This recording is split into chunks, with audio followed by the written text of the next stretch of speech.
Halo everyone, kali ini kita bertemu lagi di channel Sri. Kali ini kita akan membahas tentang sistem integumen. Sistem integumen sendiri merupakan sistem terbesar mencakup kulit. Halo everyone.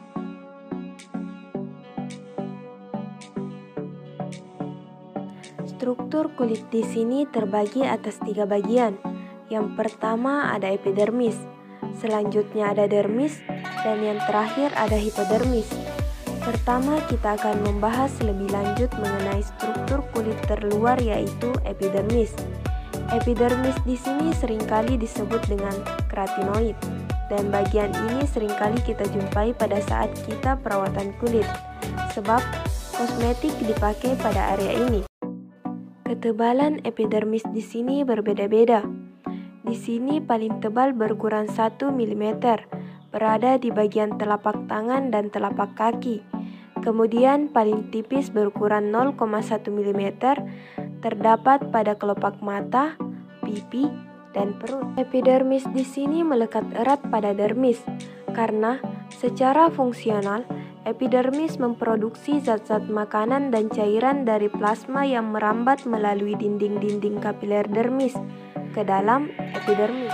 Epidermis di sini dibagi menjadi 5 lapisan.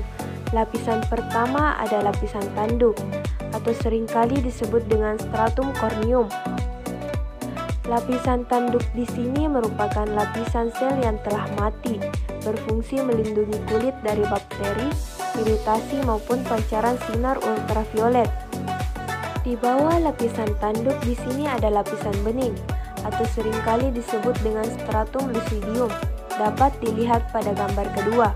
Lapisan ini terdiri dari protoplasma sel-sel jaringan yang kecil-kecil dan tipis. Kemudian di bawah lapisan bening di sini ada lapisan berbutir atau seringkali disebut dengan stratum granulosum.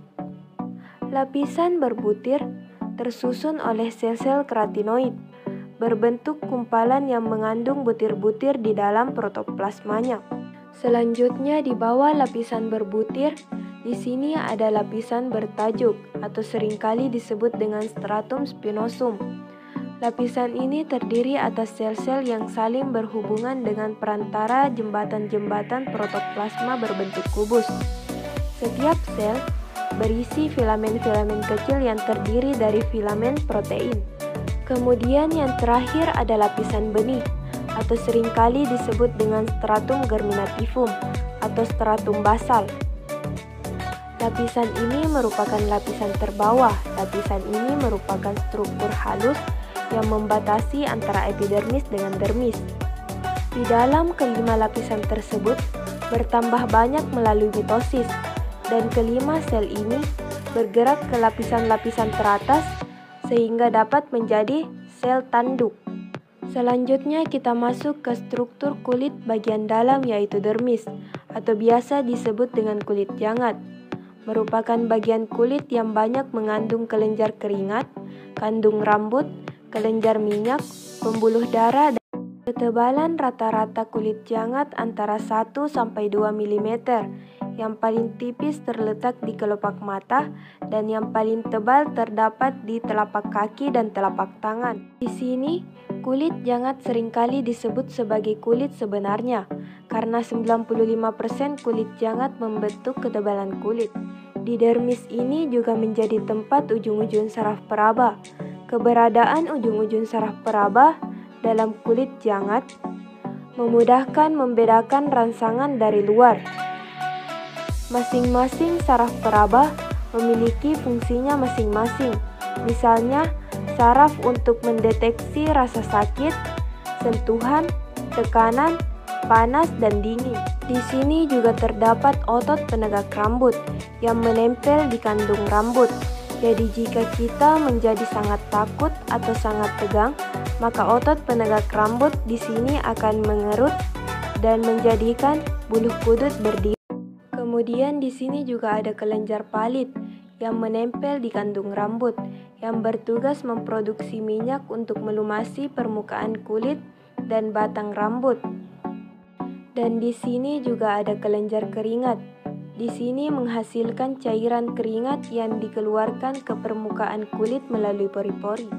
Di permukaan kulit, minyak dan keringat membentuk lapisan pelindung yang disebut dengan sawar asam dengan nilai pH sekitar 5,5 sawar asam yang merupakan penghasil alami yang efektif dalam menangkal berkembang biaknya jamur, bakteri, dan lainnya di permukaan kulit. Kemudian di lapisan kulit jangat terdapat dua macam kelenjar, yaitu satu, kelenjar keringat. Kelenjar keringat ini berfungsi mengatur suhu badan dan membantu membuang sisa-sisa pencernaan di dalam tubuh kita. Di sini ada dua jenis kelenjar keringat, yaitu kelenjar keringat ekrin. Kelenjar ini mensekresikan cairan jernih. Jumlahnya di seluruh badan sekitar 2 juta dan menghasilkan 14 liter keringat dalam 24 jam. Selanjutnya ada kelenjar keringat apokrim yang hanya ada di daerah ketiak, putih susu, pusat, dan daerah kelamin dan daerah sekitar dubur. Menghasilkan cairan yang agak kental, berwarna keputihan, serta berbau khas pada setiap orang. Kemudian yang kedua ada kelenjar palit.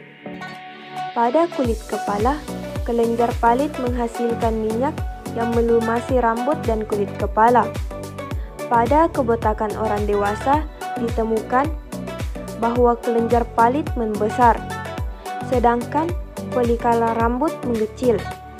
Pada kulit badan, termasuk pada area wajah, jika produksi minyak dari kelenjar palit berlebihan, maka kulit akan lebih berminyak, sehingga wajah kita mudah timbul jerawat.